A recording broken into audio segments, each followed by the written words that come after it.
ایک بات ذہن میں رکھ لیں، جب سے ہماری امت میں اور ہمارے مسلمان معاشروں میں یہ فرقہ واریت آ گئی ہے نا، اور اس کا غلبہ ہو گیا ہے، ہم نے بہت بری تقسیمیں کر دی ہیں۔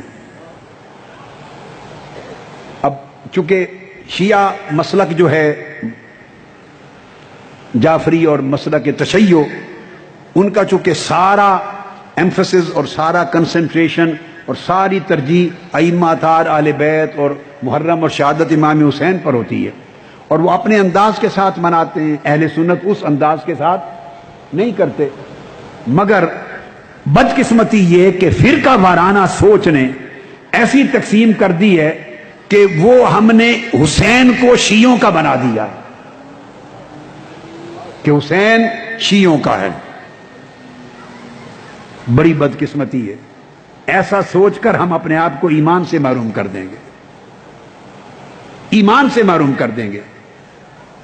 حسین کسی ایک طبقے کا نہیں، حسین مصطفیٰ کا ہے، حسین اسلام کا ہے، حسین دین مصطفیٰ کا ہے، حسین دین کا پیکر ہے، حسین سنت مصطفیٰ کا پیکر ہے، حسین شریعت مصطفیٰ کا پیکر ہے، حسین غیرت مصطفیٰ کا پیکر ہے، حسین آقا علیہ السلام کے دین کی آبرو ہے، حضور کے قرآن اور حضور کی سنت کی عزت و حرمت ہے۔ حسین کسی مکتب فکر کا نہیں۔ انسان کو بیدار تو ہو لینے دو، ہر قوم پکارے گی ہمارے ہے حسین، حسین ہر ایک کا ہے۔ اس فرقہ وارانہ سوچ نے ہمیں بڑی نعمتوں سے محروم کر دیا۔ صحابہ فلاں کے ہیں، اہل بیت فلاں کے ہیں، خدا فلاں کا ہے، نبی فلاں کا ہے، کیا تماشا ہے؟ توحید فلاں کی ہے، رسالت فلاں کی ہے، صحابہ فلاں کے ہیں، اہل بیت فلاں کے ہیں، اولیاء فلاں کے ہیں، حسین فلاں کا ہے۔ یہ فلاں فلاں اس بلا نے ہمیں برباد کر دیا ہے۔ یہ جو سوچ ہے، اس سوچ سے ہمیں نکلنا ہوگا۔ آقا علیہ السلام نے تفرق کی سوچ نہیں دی تھی، فرمایا تھا بنی اسرائیل 72 ٹکڑوں میں بٹ گئے تھے، میری امت میں 73 ٹکڑے ہوں گے، مگر جنت پر اور ہدایت کی راہ پر وہی ہوگا سواد اعظم۔ وہ تقسیم نہیں کرے گا، وہ تقسیم نہیں کرے گا۔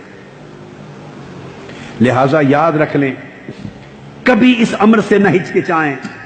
محبت حسین، عظمت حسین، تعلق حسین، محبت اہل بیت، مودت اہل بیت، تعظیم صحابہ، تکریم صحابہ، اتباع صحابہ، مودت اہل بیت، یہ سب ایک ہے۔ یہ مختلف رخ ہیں، سب چشمے آقا علیہ السلام کی بارگاہ سے پھوٹے ہیں۔ دیکھو صحیح مسلم میں حدیث صحیح ہے، کیا صحیح مسلم میں حدیث صحیح، آقا علیہ السلام نے فرمایا انی ترکت فیکم الثقلین، میں تمہارے اندر دو بڑی وزنی چیزیں چھوڑ کے جا رہا ہوں۔ یہ بھئی ہماری کتابیں ہیں، اہل تشیع کی نہیں ہیں۔ بڑی بدقسمتی، یہ خارجیت کے اثر نے ذہن خراب کر دی ہے کہ اہل بیت کا نام لیا تو فوری اچھے بھلے لوگ اہل سنت ہیں، حسین کا نام لیا اس کو کہا یہ شیعہ ہے، اس کے اندر تشیع ہے، اس کے اندر رجحان ہے شیعیت کا۔ خدا کے بندو، خدا کا خوف کرو، مرنا ہے۔ سیدہ فاطمہ الزہرا کو اور تاجدار کائنات کو کیا منہ دکھاوے؟ جو حضور کی اہل بیت کا نام لے وہ تشیع ہے، وہ کوئی ٹھیکیدار ہے حضور کی اہل بیت کا؟ آقا علیہ السلام نے فرمایا، میری کتاب ہے القرابہ، حدیث میں اہل بیت کی شان میں القرابہ، اور بھی وہ کتابیں ہیں، اور ایک ہے کنز الانابہ، صحابہ کرام کی شان میں ضخیم کتاب ہے حدیث کی، صحابہ کرام، اور ایک ہے غایت الاجابہ، اتنی ضخیم کی اہل بیت کی شان میں۔ یہ بہت ساری الگ الگ کتب ہیں، ان کو پڑھیں، آپ کو پتہ چلے کہ یہ سارے ہمارے ہیں اور ہم سب کے ہیں۔ تو چونکہ یہ رات ہے نا محرم کی، میں حدیث سنا رہا ہوں، حدیث سے صحیح ہے۔ آقا علیہ السلام نے فرمایا انی ترکت فیکم الثقلین، میں تمہارے اندر دو وزنی چیزیں چھوڑ کے جا رہا ہوں، کتاب اللہ و اطرتی اہل بیتی۔ اب کون انکار کر سکتا ہے؟ ہم چھوڑ دیں بخاری اور مسلم کو پھر؟